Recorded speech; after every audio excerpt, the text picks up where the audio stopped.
ঘোষণা, whistle, poster সব ব্যর্থ। লেভেল ক্রসিং গেটে এবার স্বয়ং যমরাজ চিত্রগুপ্ত।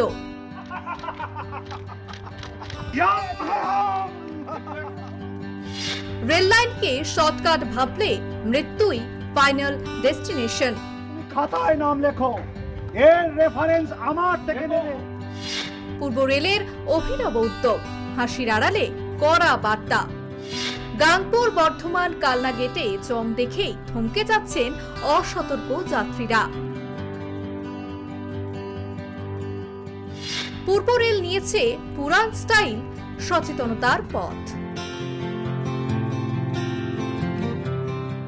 রেল লাইনের ধারে দাঁড়িয়ে স্বয়ং যমরাজ আর চিত্রগুপ্ত।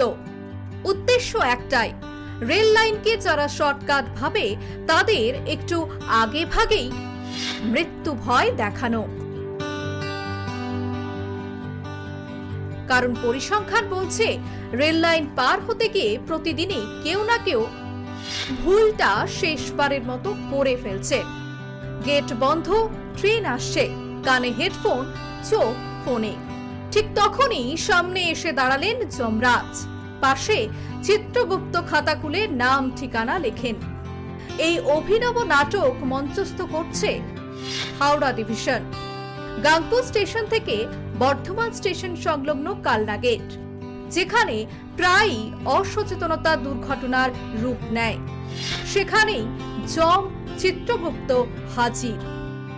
আজকে ভারতীয় রেলের পক্ষ থেকে একা পথনাটিকার মাধ্যমে রেলে সচেতন করা হচ্ছে যে লাইন যে ক্রস করবেন না অযথা, যাতে অযথা লাইন ক্রস করলে মানুষজনের যে মৃত্যু হচ্ছে, কাটা পড়ে যাচ্ছে, সেই জন্য ইন্ডিয়ান রেলওয়ে থেকে একা পথনাটিকার মাধ্যমে সাধারণ জনসাধারণ মানুষকে সচেতনতামূলক বার্তা দেওয়া হচ্ছে।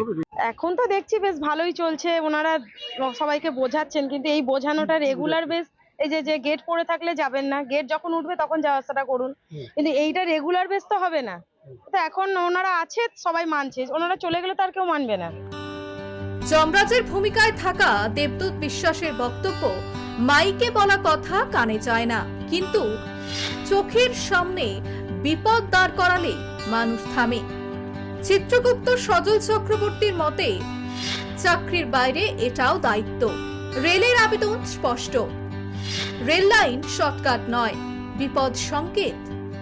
ফুট ওভারব্রিজ বা নির্দিষ্ট গেট ব্যবহার করুন, নইলে পরের বার আর যমরাজ অভিনয় করবেন না, সরাসরি হিসেব চুকিয়ে দেবেন।